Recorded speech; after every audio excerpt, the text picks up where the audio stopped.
Lucy that came up with it originally. I've tried to include the pictures, but I'm not sure that they will work because, yes, it does. So you see the first thing that I've added here, we've got a smiley face. So who would like to start us off? Any volunteers? April, well done. You're always the quickest. Would you like to read the first section, please, April? Thank you. Don't worry about the web addresses, just miss those out. There are 19 types of smile, but our grins are not as simple as they seem. There are a myriad different ways to smile, and some of them can conceal some less than happy feelings. As they hovered over their victims, knives at the ready, Colonel Landis issued his instructions. The beheading was ready to commence. It was 1924, and this particularly sadistic grad student had lured an assortment of fellow pupils, teachers, and psychology patients, including a 13-year-old boy, into a room at the University of Minnesota. To put his subjects at ease, he had redecorated, concealing laboratory equipment, draping cloth over the windows, and hanging paintings on the walls. Landis wanted to know if certain experiences, such as pain or shock, always elicited the same facial expressions, and he was prepared to inflict them in order to find out. He sat his subjects down in comfortable chairs, then painted lines on their faces so that he could better see their grimaces. It's quite awful, this story. Yeah. So, and there the caption of the photograph is to say how in Western cultures, smiley faces tend to focus on the mouth as opposed to the eyes. And then they give a picture of a very typical smiley face. Okay, vocabulary. This article is quite good. It's got some quite interesting vocabulary. So I'm not sure whether all of you will have got all of the words in that section. If we start off at the top, our grins are not as simple as they seem. There are a myriad different ways to smile. What does a myriad mean? A lot, very much. Yes, it's like a large number. What about sadistic? What does that mean to you, April? For me, sadistic is cruel. Yes, it's cruel. You can be cruel to yourself, and then you're a masochist. But it usually has a rather nasty turn to it, because not only do you want to torture others, but there's a little bit of sexual undertone to it. It's pretty nasty. Yeah, you can be So you're torturing others, but with a sort of sexual undertone. So, okay, I put gaining sexual pleasure from, inflicting pain. Okay, what about to lure? If you lure someone, what does that mean? Watching somebody without that person knowing that you are watching? No, not really. That's more like stalking. Yeah. If you're following somebody to watch them without them knowing. But here they were luring an assortment of fellow pupils, okay, into a room at the university. No? you might, when you're hunting, try to lure your prey into the trap. Yeah. So you might tempt them to come to a place. So maybe attract, and certainly something like putting something sweet out to lure the insects so that you can trap them. So you're attracting them, but it's a way to try and tempt them to come to a place. What about to elicit? What do you understand by elicit, April? Or anyone? Teachers try to elicit from their students. What does that mean, do you think? And what might I be trying to elicit from you? To get to know the truth, maybe? No? Well, I might be trying to elicit the truth, but that's not what it means exactly, because elicit means something in itself. If I'm trying to bring out something, so I'm trying to elicit from you an answer, yeah? Or yes, I might be trying to elicit the truth, yeah? So in the context of the paragraph, they said here, let's see. So he wanted to know if certain experiences like shock or pain always elicited the same facial expressions, so always brought out the same facial expressions. And he was prepared to inflict them. What does inflict mean? If you inflict something. I've used the word inflicting pain, so that might give a clue. That was from the previous. Yeah, like impose, yes.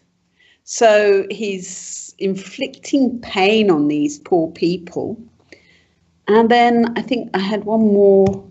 And what is a grimace, April? What is a grimace? A grimace is if you make a grin because of a little bit because of pain, actually. Yeah, I think actually, well, you've got it both. You sort of, Marco has said a facial expression, and it's the sort of facial expression that you probably would make if you have had pain inflicted on you. So a grimace is not usually a very nice expression. It's where you're pulling a face. It might be you might be pulling a face because you feel pain or disgust. So it's a bad. Well, I put a bad face, which is a bit simplistic, but it's not nice like a smile, for example. Okay, so maybe Marco, would you like to read the next section, please? Okay, Marianne, could you stop me because I will read from the article. Oh, okay, fine. Okay. Yeah, down to the video bit. What was going on? So if you read down to that part, yeah. So I think it's about 2 or 3 paragraphs. Okay. Over the course of 3 hours, they were repeatedly photographed while being subjected to a series of bizarre and unpleasant pranks, including placing fireworks under their seats and electro-cutting their hands while they felt around in a bucket of slimy frogs. The climax came when he fetched a live white rat on a tray and asked them to cut off its head with a butcher's knife. Landis' methods were certainly unethical, but perhaps the most uneasy revelation was what he discovered. Even during the most violent tasks, the most common reaction wasn't to cry or rage, it was to smile. He wrote, "So far as this experiment goes, I have found no expression other than a smile, which was present in enough photographs to be considered as typical of any situation." So, what was going on? Now, there's actually a little video, and I tried to get the link to the video to just paste that, but it was hidden, embedded somewhere, so I couldn't. But you can access the video from the actual article, and so that's the link to the article. So this might give you a little bit more insight into the secrets behind our smiles. So Marco, what do you understand by something that is bizarre? If something is bizarre. Not unrealistic, something something bizarre is April got it exactly. I mean, I think weird is the word that just weird. Mind that yes, it's strange, it's weird. Yeah. What is a prank? What is a prank? Prank is similar to joke when someone want to yes, but it's more like act. It's more maybe serious. Maybe it could be harmful to someone. Maybe more like a practical joke. Yes. Yeah. Practical joke. I remember at school for April Fool, we used to be full of pranks for our teachers. One of my school friends even put a whoopee cushion. Yeah, do you understand what a whoopee cushion is? Cushion that makes a really rude, horrible noise when you sit on it. And she actually put it under the seat, the cushion of the headmistress, so that in assembly, she was hoping the headmistress would sit on it and make this horrible noise. Somehow the headmistress must have sensed there was something not quite right, and she didn't sit down on it so that it made a noise. But at the end of assembly, she obviously knew who had committed the prank and actually told my friend to stay behind, and she got into a lot of trouble. Yeah. So a prank is like a practical joke. What is slimy? If something is slimy, it's not thin, Ankit, no. You can have a fat, slimy object. Can anyone help, Marco? It's because of frog, I suppose. That is some sleepy, I don't know. It's yeah, I mean, it's slippery, but frogs quite often are not slimy. It's a bit of a misnomer, really, to say that frogs are slimy. And people think that snakes are slimy, and they're not. They're very dry. But yes, maybe there was some water with them, and they were slippery, and maybe with some sort of mucus, not just wet, but actually something a little bit, slippery, but yes, not very nice. Okay, what is a climax? Something like the top of something, yes. Like ecstasy, maybe. Yes. And if something is unethical? It's not maybe according to, it's more about unmoral, something, not. Yes, immoral. Okay, so it's the opposite to ethical. It's lacking morals, yeah? Yes, and if you have a revelation, so in this text, it was at the end, it must have been, where? Most uneasy revelation was what he discovered. Oh, yes, like maybe that was discovering, like a revelation, yes. But it was uneasy, it wasn't not so pleasant, but it was actually the truth after. discovering. Yes. Yes, I mean, discovery is right. So it's like what it actually showed. Yeah. So it comes from like reveal, the verb. When you reveal something, you show something, you make something seen. Yeah. No, but that's very good, Marco. So let's have another volunteer. And again, I'm hoping that the picture will come out. It should do. The first one did. So, Shiny, would you like to read the next paragraph, please? Fast forward to 2017, and we're head over heels for this simple reflex. Today, reminders to smile are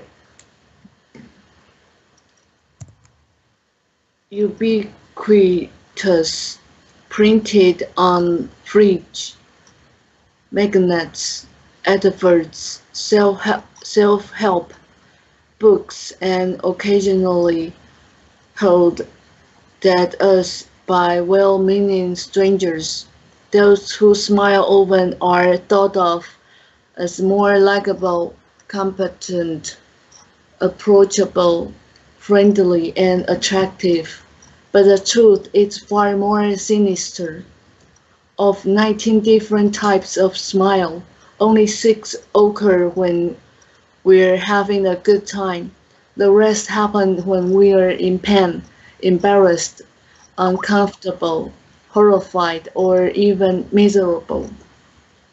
A smile may mean contempt, anger, or incredulity that we're lying or that we've lost. Very good. Thank you.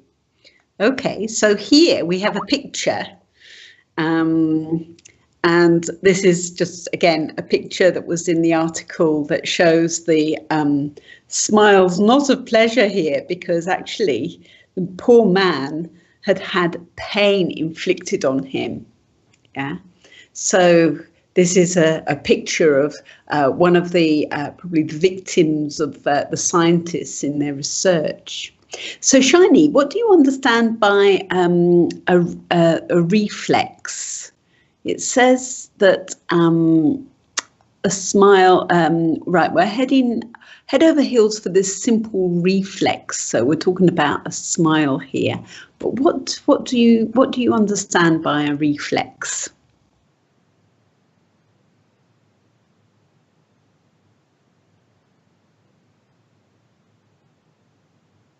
We talk about a reflex action. Yes, April, I think you've got it.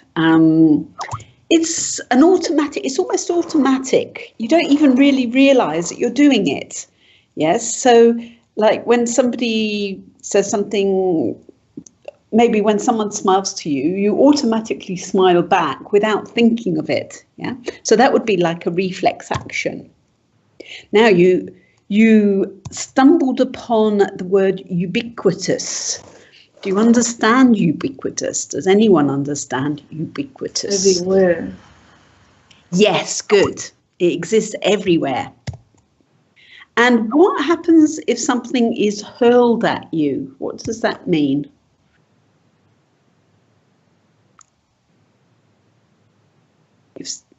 To hurl something. What does that Around mean? us. Around us. Yes, and Marco's got it. Yeah, it's thrown. And if something is sinister, what does that mean?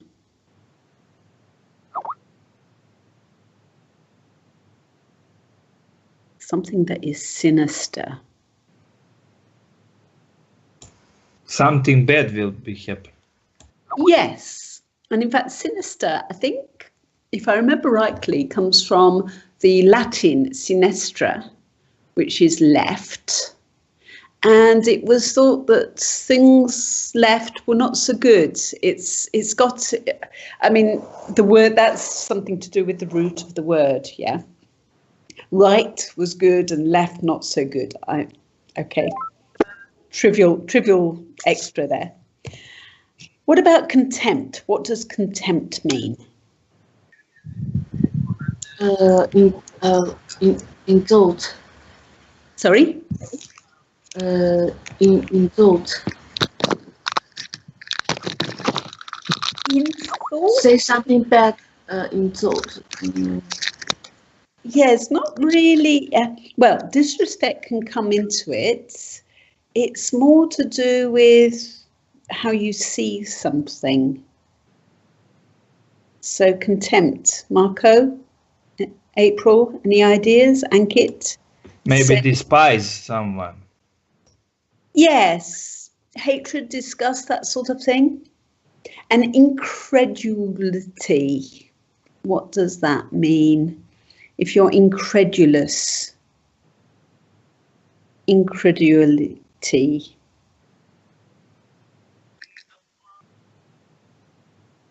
Anyone? Not really without scruples. Without scruples, let's see, that's somebody that has, well, someone perhaps who has no morals, because scruples means that you care for things, and you tend to have some sort of morals. Incredulity, disbelief. It's a bit more than uncertainty. Yeah, you really don't believe it at all. Uncertainty, Hans, suggests a little bit of doubt, whereas I think disbelief means that you just don't believe it. You don't have any doubt about it. So perhaps, Hans, are you able to read for us? Would you like to read the next section? Or are you not able to read? Are you just listening? I see that Hans is typing. Does that mean, okay, you're not able to read? Okay then, Ankit, are you able to read? Hello, yes. Yes, would you like to read the next section, please? So, yeah, it's underneath the contempt and incredulity. While genuine happy smiles exist as a reward for when we have done something helpful to our survival, the non-enjoyment smiles are less about what you are feeling inside and more about what you want to signal to others. Some evolve to signal that we are cooperative and non-threatening. Others have evolved to let people know without aggression that we are superior to them in this present interaction, says Paula Nightingale, a psychologist. Yes. Sorry, I interrupted you, but yes, that was that you pronounced the name very well. I was going to say, don't worry about that. A psychologist at the University of Wisconsin-Madison. Many are polite gestures while demonstrate that we are following the rules, but they can also be an effective way of manipulating others or distracting them from our true feelings. More often than not, the universal symbol of happiness is used as a mask. Very good. Now that's quite an interesting paragraph, isn't it? So a lot of people smile for different reasons. Sarah, would you mind turning off your, muting your mic, because I can see you keep coming up like you're about to speak. You need to just mute your mic for the moment. Okay, so Ankit, what do you understand by evolve? Evolve means to grow up. Yeah, some evolved to signal that we're cooperative. So some learn to signal. Yeah, something like that. Develop, learn, something like that. Okay. What does it mean then also by, we talked about many are polite gestures. What does it mean by a gesture in that sense? That facial reactions or hand movements. Yes, yes. It doesn't have to be the face only. It could be your hands as well. Yeah. In some cultures, people almost talk with their hands. And I've just spent 2 weeks in Italy where it is true, Italians, and we don't have any Italians with us today, but Italians really do speak with their hands. It's quite funny watching them sometimes. Now, if you manipulate, what does that mean, Ankit? If you manipulate. Manipulate something fake related to faking. It doesn't have to be faking. In means you are deliberately faking for your own benefit. Yeah, you're perhaps making someone do something. Obviously, if you're a model maker, you can manipulate the clay or the plastic to look like whatever you want it. So you're actually molding or shaping, making someone or something in a certain form. Yeah. So it doesn't actually have necessarily to mean something negative, but sometimes it's used in that sense. Okay, and if something is distracted, so we talk about, let's see, distracting them from our true feelings. What does that mean?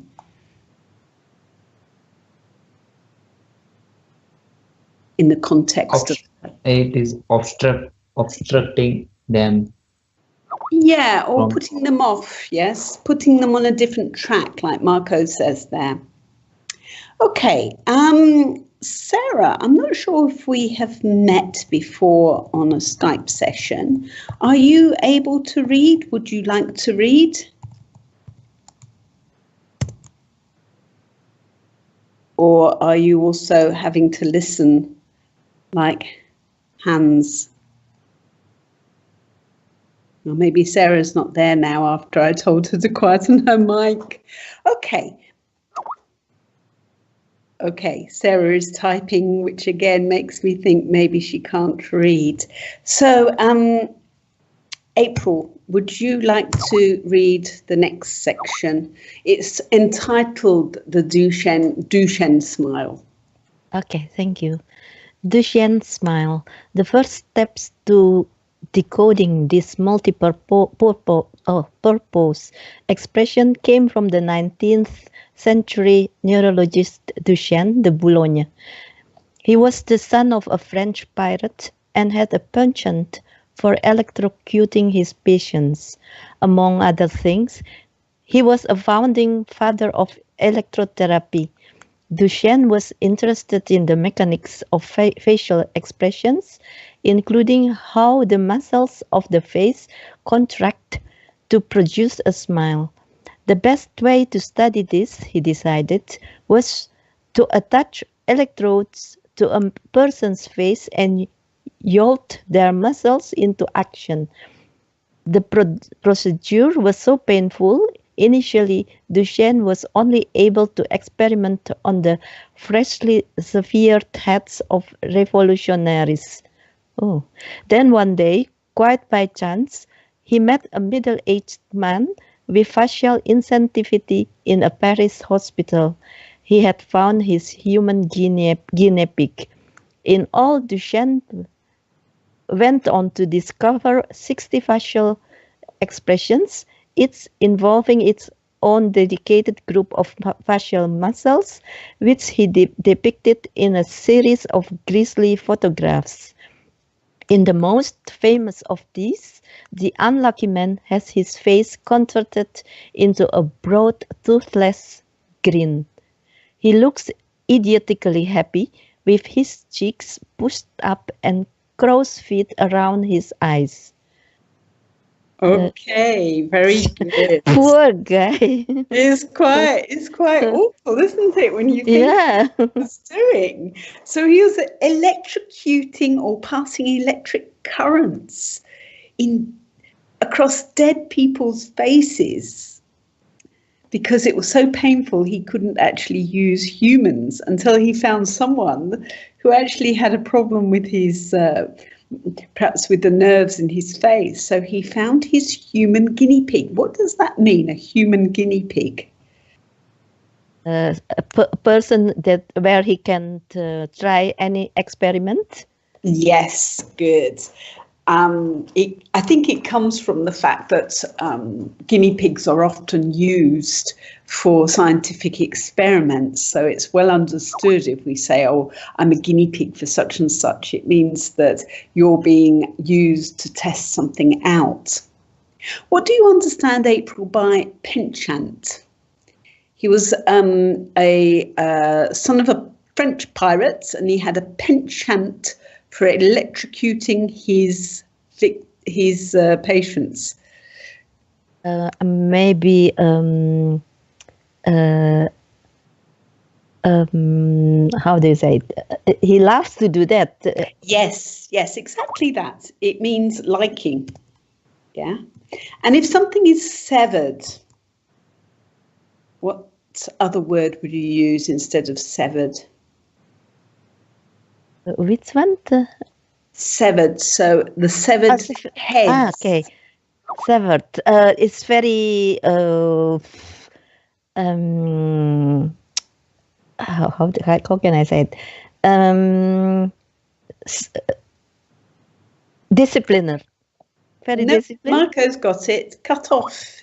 Another word for cutting. You sever.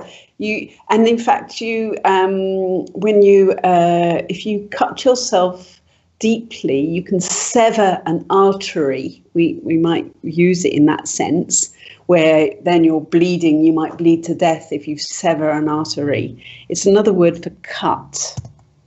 Okay, we had guinea pig. What about grizzly? What do you understand by grizzly? Something that is grizzly. Nothing to do with grizzly bears. That's spelt with Z's. So in a series of grisly photographs, maybe you can guess from the context. Awful? Yeah, really ugly, unpleasant. Yeah.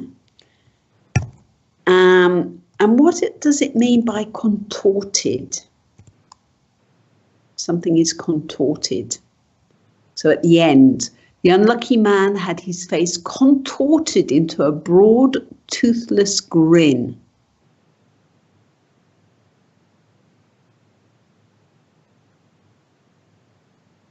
Anyone? Maybe moved into a different shape. I don't know. Twist. Yes, maybe. but again, in a sort of, it's like pulled or twisted. So, and in fact, you can use the word for, it doesn't have to just relate to the face, anything that is pulled or twisted out of shape. So like after an earthquake, you might see bits of metal contorted out of shape, twisted out of shape after the impact of, say, the earthquake. Okay, so it doesn't, to contort something is the action. And then the last, crow's feet. April, what do you understand by crow's feet? That is the lines under your eyes? Yeah, I don't think just under, the eyes around your eyes. And, you know, often you see people who have lines that come out from the far corners of the eyes, yes? And often if they smile a lot, of course, that's where they're probably going to show even more lines. Yeah, it doesn't necessarily mean that the person is a happy person. But often I find that people with lots of crow's feet do more than their fair share, perhaps, of smiling. Okay. Was it Marco? Marco, perhaps you could read the next section. Okay, and it's probably contorted is in relation with contortionist. Yeah. Oh. Yeah, when somebody is a contortionist, they're twisting their body into the most incredible shape. We could say bizarre shapes. I watched it. British has a talent. I watched one lady. So his face is being twisted into a broad, toothless grin. Okay, so he looks idiotically happy. Now we've got a picture here of a chimpanzee, and you can see from the picture the chimpanzee looks like maybe he's smiling, but actually, when certain animals, they do this more as an expression of fear. Yeah, so we're going to go on to that a bit more in the next paragraph. So Marco, if you okay. Yes, it's since become known, yeah? Okay.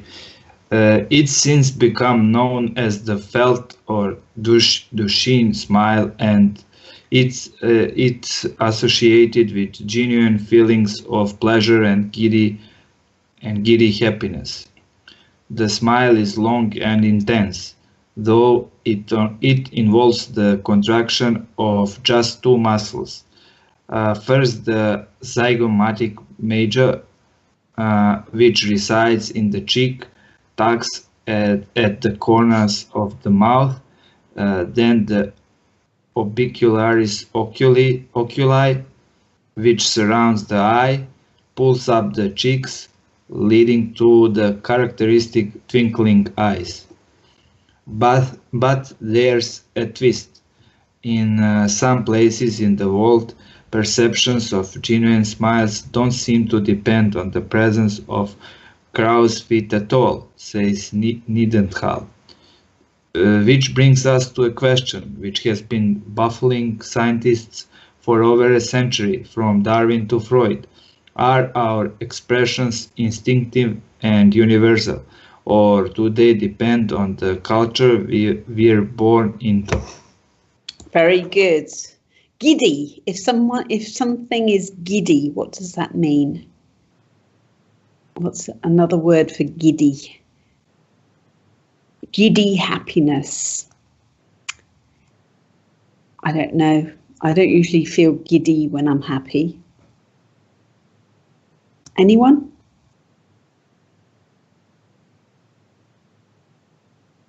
No? Is it truly happiness? From the context, I don't know. No, not really. Giddy is like dizzy, or when you're lightheaded. Yeah, so it's not really, it's using it in a slightly different way. I mean, if you were really giddy, I don't think I've ever laughed that much that I felt dizzy, but it's to give an idea of lightheadedness, that, you know, you're so happy that nothing else seems to matter. What about a contraction? So we got a contraction of the, contraction of just two muscles. That might give you a clue as to what that means. To narrow something, I don't know. To contract. Yeah, Sarah's got it. If you contract your muscles, they're not usually relaxed, they're tensed. Yeah. But contraction, pulling in. So when a mother is giving birth to her baby, she has contractions. Yeah. And these contractions are the muscles pulling in to push the baby out. Yeah. Now there was a phrase here where it said there's a twist. But there's a twist. There is a catch, like a catch. Yes, good. Yeah. And if something baffles you, what does that mean? Oh, that's like not surprised, that I'm confused, maybe. Yes, yes, very good. And if something is instinctive, it's like it is in relation with instinct, like as we said, like automatic reaction, not thinking previous. Mm-hmm. Okay, I was hoping that we'd get to it by now because I know that we were talking about smiles in Japan, and I see that we've only got about 10 minutes left. So I think what we will do is perhaps there's still quite a lot, and it's very interesting because we're going to be looking at different types of smiles, like fear smiles and miserable smiles.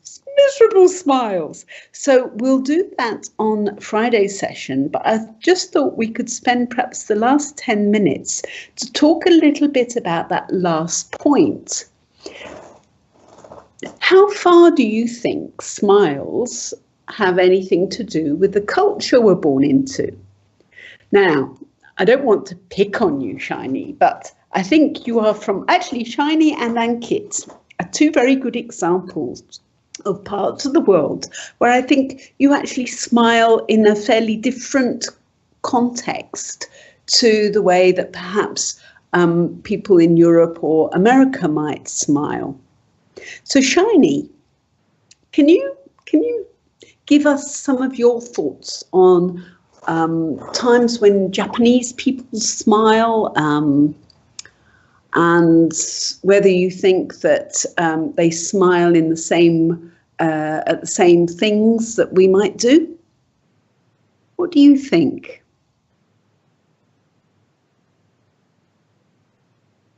Shiny? I have no idea.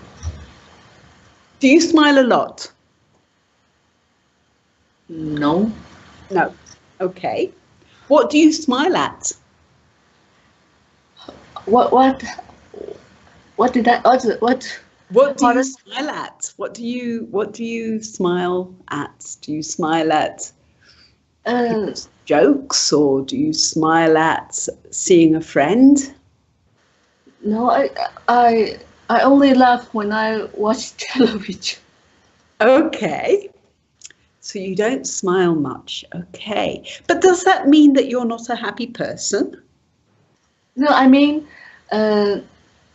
it's very difficult to show your expression, show your feeling in front of people in real life. But it's very interesting that Japanese like to make crazy TV program, you know. So you watch those TV programs and you just burst into laughter. Okay. And naturally, yes. Yeah. So, but I don't think it means that you're any less happy than somebody who goes around smiling a lot. Yeah. I just think that perhaps in your culture, there is people are less inclined to pull their lips up into a grimace, which is another way of calling a smile. Okay, and kids, what about you? I'm not quite sure where in the world you're from. Are you from India? Yes, I'm from India. Okay. So in India, now I know a little bit more about the culture behind smiles in India and Nepal. So could you perhaps say a few words about what you think about when people smile? I think the people who smile are stress-free. They don't take tension. These people have a good, might be good friends, those who smile, I think. And these are the,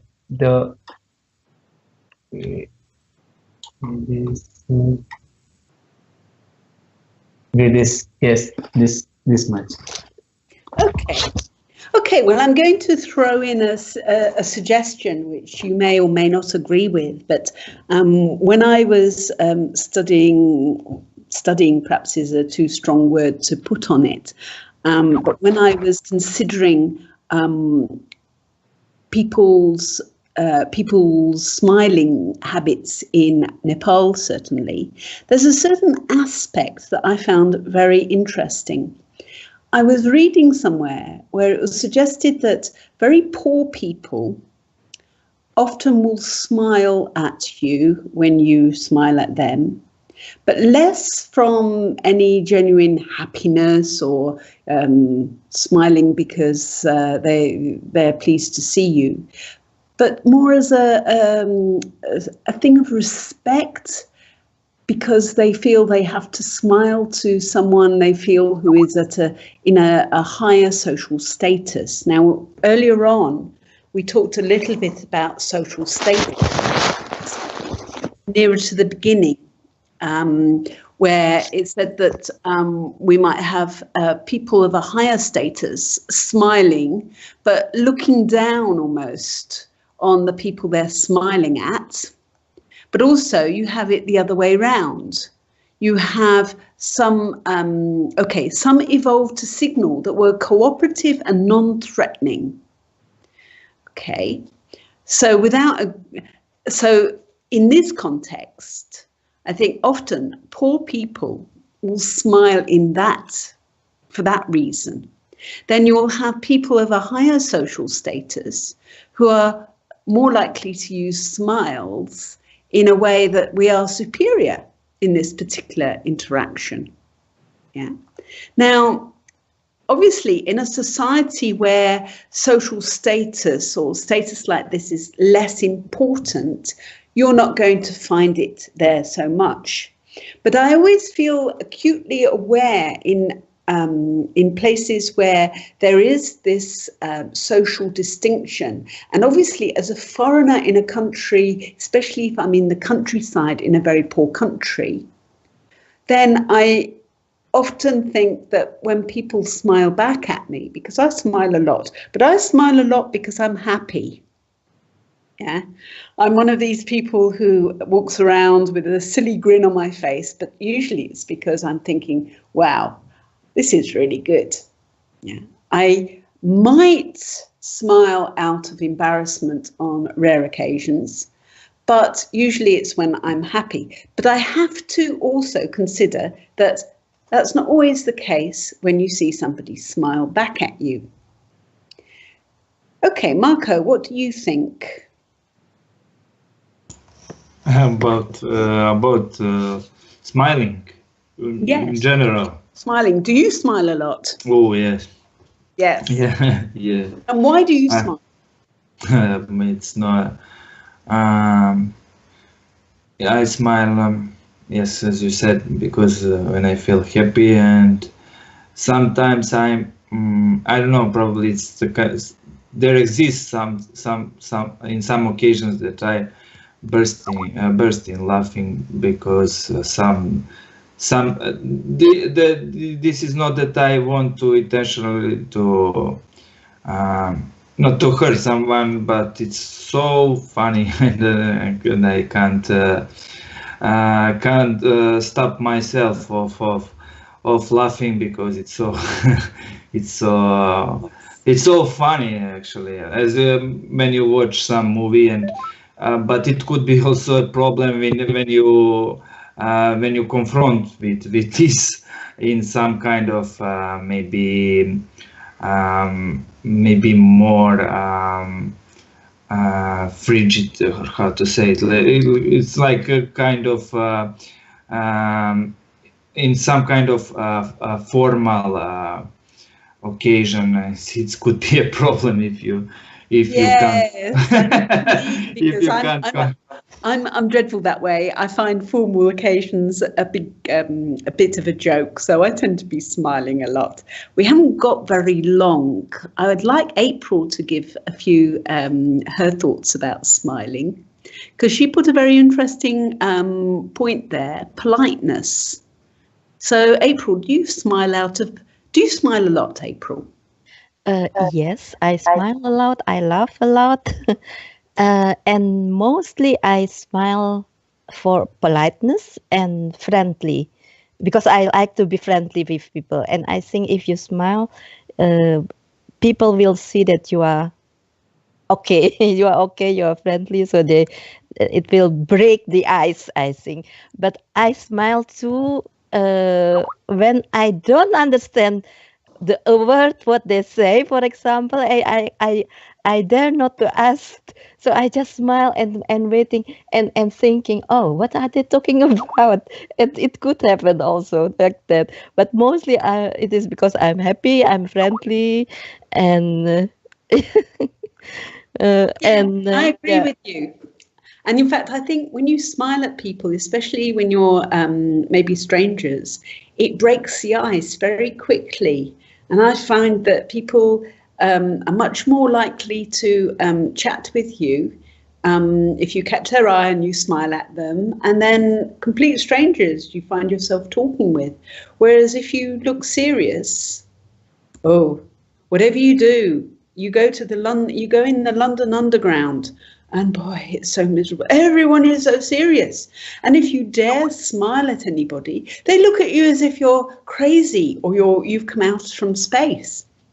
But Shiny is interestingly saying that she doesn't think it works here.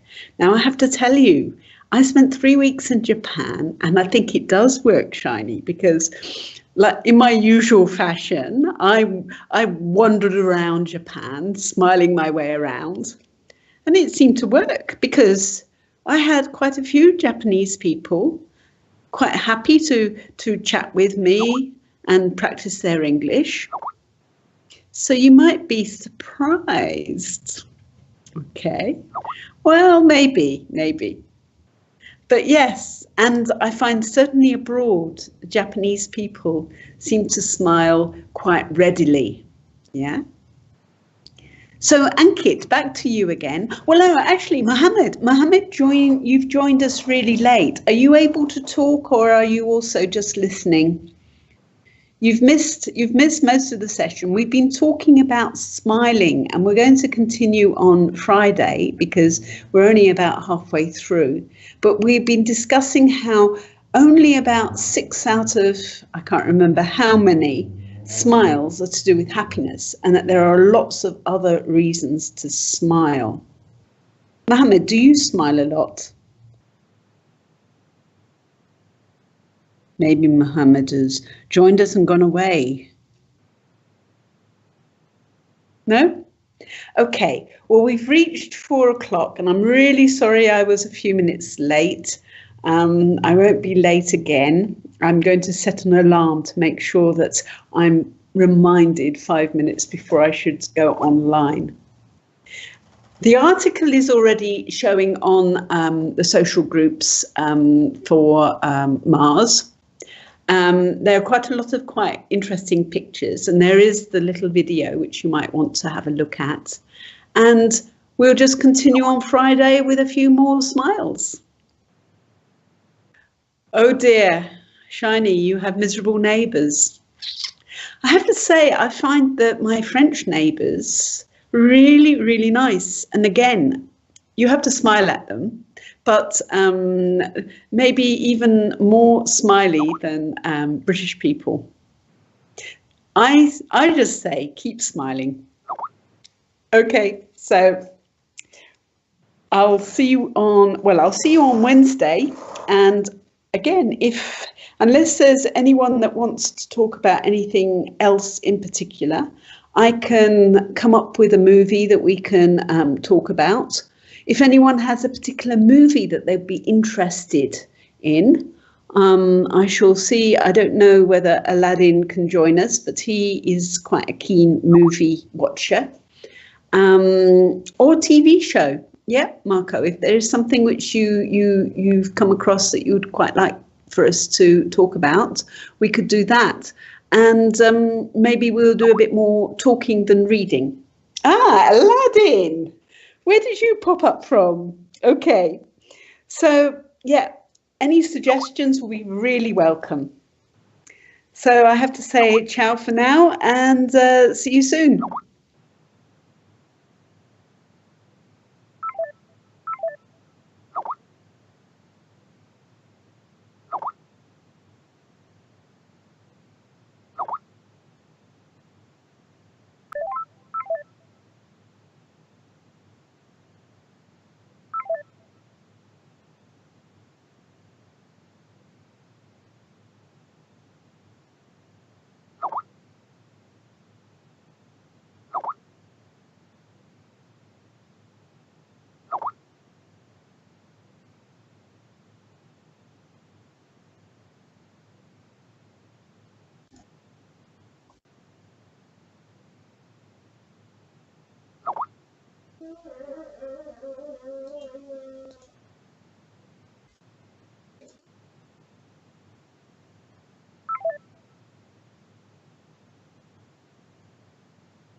Be cruel to yourself and then you're a masochist, but it usually has a rather nasty turn to it, because not only do you want to torture others, but there's a little bit of sexual undertone to it. It's pretty nasty. Yeah, you can be so you're torturing others, but with a sort of sexual undertone. So, okay, I put gaining sexual pleasure from, inflicting pain. Okay, what about to lure? If you lure someone, what does that mean? Watching somebody without that person knowing that you are watching? No, not really. That's more like stalking. Yeah. If you're following somebody to watch them without them knowing.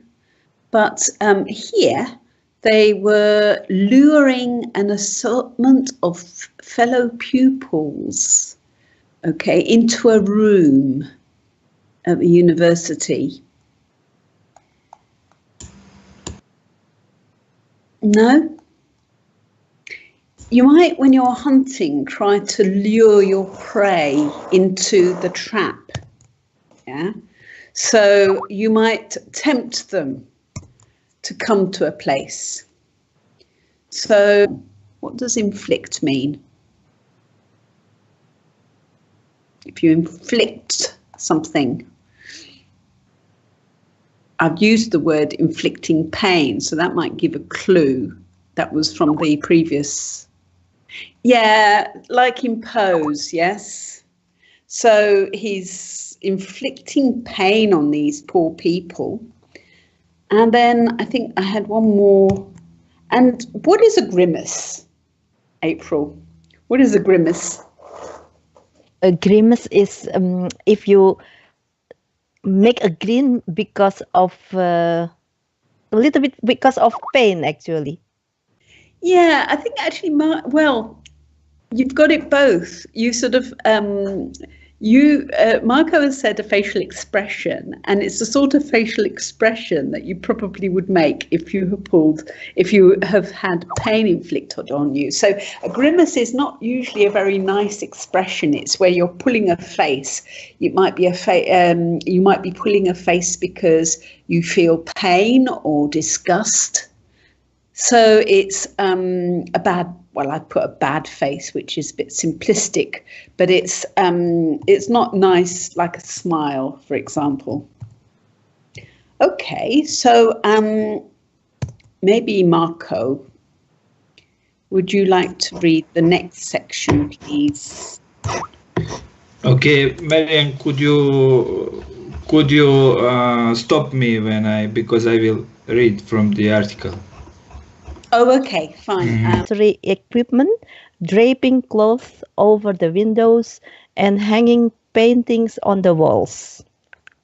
Landis wanted to know if certain experiences, such as pain or shock, always elicited the same facial expressions, and he was prepared to inflict them in order to find out. He sat his subjects down in comfortable chairs, then painted lines on their faces so that he could better see their grimaces. It's quite awful, this story. Yeah. Yeah, so, and there the caption of the photograph is to say how in Western cultures, smiley faces tend to focus on the mouth as opposed to the eyes. And then they give a picture of a very typical smiley face. Okay, vocabulary. This article is quite good. It's got some quite interesting vocabulary. So I'm not sure whether all of you will have got all of the words in that section. If we start off at the top, our grins are not as simple as they seem. There are a myriad different ways to smile. What does a myriad mean? A lot, very much. Yes, it's like a large number. What about sadistic? What does that mean to you, April? For me, sadistic is cruel. Yes, it's cruel. You could maybe attract, and certainly something like putting something sweet out to lure the insects so that you can trap them.